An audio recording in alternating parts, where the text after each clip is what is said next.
Okay, so this is how to win at Civilization 6, and this is for an early domination strategy, just the basics. So the first thing you want to do, your first priority should be finding other civilizations. So to accomplish this goal, the first thing you should do is in your first city, you want to create a scout, and then you want to have the warrior that you start the game with follow the nearest river, which will lead you to either barbarians or another nearby civilization. After you're finished creating a scout, the next thing you want to do is create a settler as soon as the population hits 2 in your capital. And this is depending on how risky you are.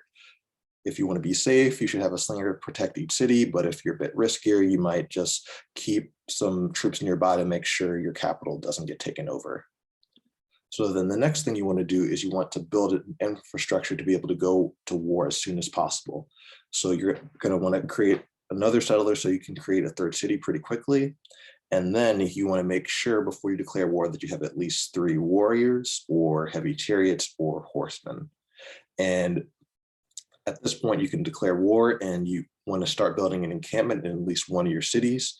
And you want to have a commercial hub or harbor in every city to make sure that you can maintain the troops in your army. And if you want your cities to grow faster, so you can accomplish this goal better, then you can buy builders and traders as you need them to make sure you just maintain your empire. So once you find a civilization, you have 3 units, you want to attack immediately, because the more civilizations you can take out before they put up walls, the better. So you want to have one city that is producing units at all times. So you can have one city that's focused on creating units, or you can just rotate and have different cities produce units while you build the infrastructure more. But you want to make sure you're building units at all times. So once you reach a civilization, you want to take out the weakest border city first, so you have a foothold within their empire to upgrade your units or buy units on the front line.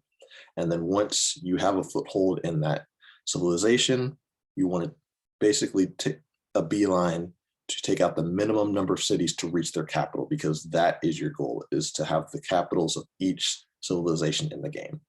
Once you've taken out the capital, then if you want, you can take out their other cities just so your empire grows more and so the civilization doesn't attack you later. And when you're doing that, you want to take out the cities from largest to smallest, because the largest city that they have after you take the capital will become the new capital.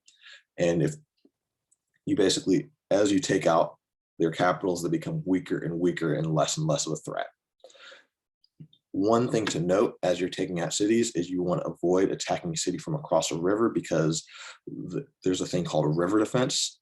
So the city is going to be slightly stronger when they defend against you if you're attacking them from across a river. So at a certain point of the game, some civilizations may have walls. And so in order to take those out, the first line of defense on your side is you want to have either a battering ram or a siege tower next to the city. And you want to make sure you have a strong unit on the same tile as that battering ram or siege tower, because they cannot defend themselves. And if the enemy puts a unit onto your battering ram or siege tower, it'll immediately die. So if you have your battering ram or your siege tower and you're still having trouble taking out the city, you want to approach the city carefully with siege units. So in the beginning of the game, this is going to be your catapult units. And as you advance through the tech tree, you use bombards or artillery. So the thing about these units is they're very weak. So you want to make sure you have a ton of units to keep the enemy distracted, to make sure they don't just attack the catapult. So you basically want to have multiple points of attack to make sure your siege unit isn't just immediately targeted and die. So another thing you can do to weaken the city is you can pillage your district. So the cities you're attacking will get strength from each district that they have. And so if you pillage those districts, the city will be weaker and weaker, and your units will be a lot stronger when they attack. And as you're taking out cities, you want to start building up campuses in these cities so you can keep your troops advanced and make sure you're either at the same level of era and units or an era or two ahead so you'll have an easier time taking out the other civilizations. Another thing to note is you can do what's called putting a city under siege.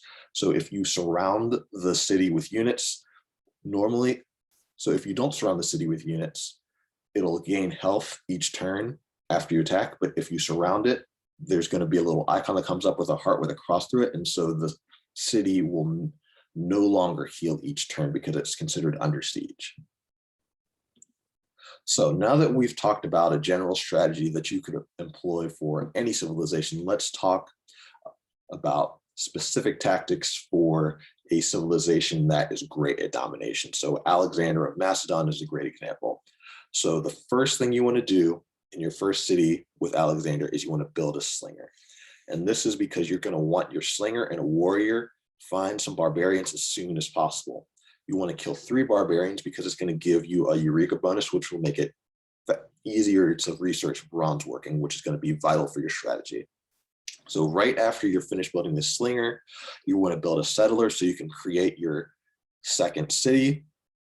And then once that settler is done, you want to build a scout, maybe even 2 scouts, so you can find as many other civilizations as possible. So once you found a civilization, you want to build an encampment as soon as possible, because that's going to make it so you can build his unique structure, which is called the Hetairoi.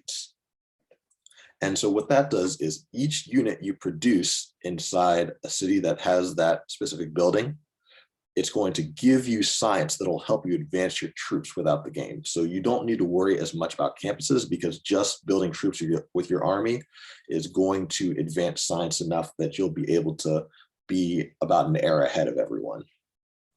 And the next goal you want is you want to research ironworking or horseback riding, whichever one is boosted. So now that you've basically set yourself up with your infrastructure, you're ready to go to war. So you want to build 3 warriors as soon as possible. And then you can research ironworking or horseback riding, whichever one you didn't get already. And then you can build another settler to set up your final city that you're going to need for the whole game. So what you should have already found a civilization by now. And so what you want to do is you want to promote your 3 warriors to Hypaspists. And these Hypaspists, you just want to send towards that nearby civilization. And you want to have at least 1 city, if not all your cities, building the Hetairoi nonstop, basically for the rest of the game. So you're going to use your Hetairoi to take out any units, because each unit they take out is going to benefit you. I'll go a bit more detail into that later.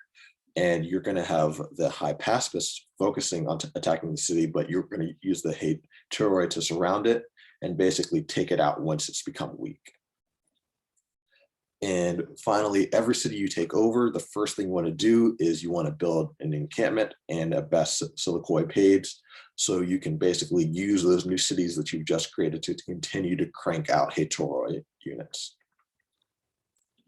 So let's talk more about Alexander's abilities. So the first ability that Alexander has makes it so he experiences no war weariness. So war weariness basically makes it so that as your troops die in battle while you're at war, it makes your people unhappy, and you'll get fewer and fewer amenities until they eventually rebel against you. But as Alexander, you basically don't ever have to declare peace, because no matter how many troops of yours die, it's not going to affect your civilization at all. So it's to your advantage to never declare peace with anyone, because they'll be suffering while you're not.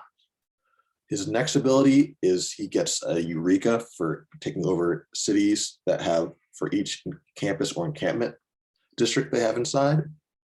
And he gets an inspiration for each theater, square, or holy site they have inside. So the Eurekas are going to make it so you can research things faster and stay ahead in terms of your technology tree, and the inspirations are going to make it so you can research the civics faster and you can have better governments as things go on. So you want to start off with an oligarchy government if you're Alexander. You might want to keep an oligarchy until you get to a tier 3 government, because the monarchy and the merchant republic and the theocracy don't give specific advantages to Alexander, but you want to get to totalitarianism if possible, because it's going to give a huge boost to all your units, if the game even takes that long. And finally, Alexander also has the ability where if you take over a city that has a wonder, it will fully heal every single unit that is within your control. So the unique units that Alexander has are the first one is the Hetairoi. So it's this unit is kind of like a mix between the heavy chariot and the cavalry unit. And so the strengths of this unit is that it gets +5 attack when it's either on the same tile as or an adjacent tile to a great general. In addition to that, it's also going to get 5 you're also going to get 5 great general points each time you kill any unit. And as soon as you create a Hetairoi, it starts off with a promotion.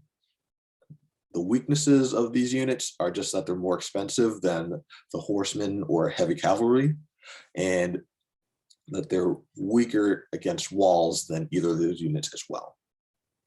The other unique unit for example, Alexander is the Hypaspists. So these are a replacement for the swordsman unit, and so they have +3 attack compared to the swordsman unit. The other advantages of this unit are they get +5 attack when attacking a city center or district, and they get +3 defense for each adjacent ally unit to it when it's defending against another unit or city. Weakness of this unit is that it's more expensive than the swordsman, and the swordsmen are actually going to be a bit better when you're facing them against walls. So this is just a brief tutorial. You should be able to employ this strategy and get victory pretty easily on settler, chieftain, warlord, and even prince. And based on how good you are in the game in general, you could even employ this strategy all the way up to deity. Thanks for watching. Cool. All you have to do is make your little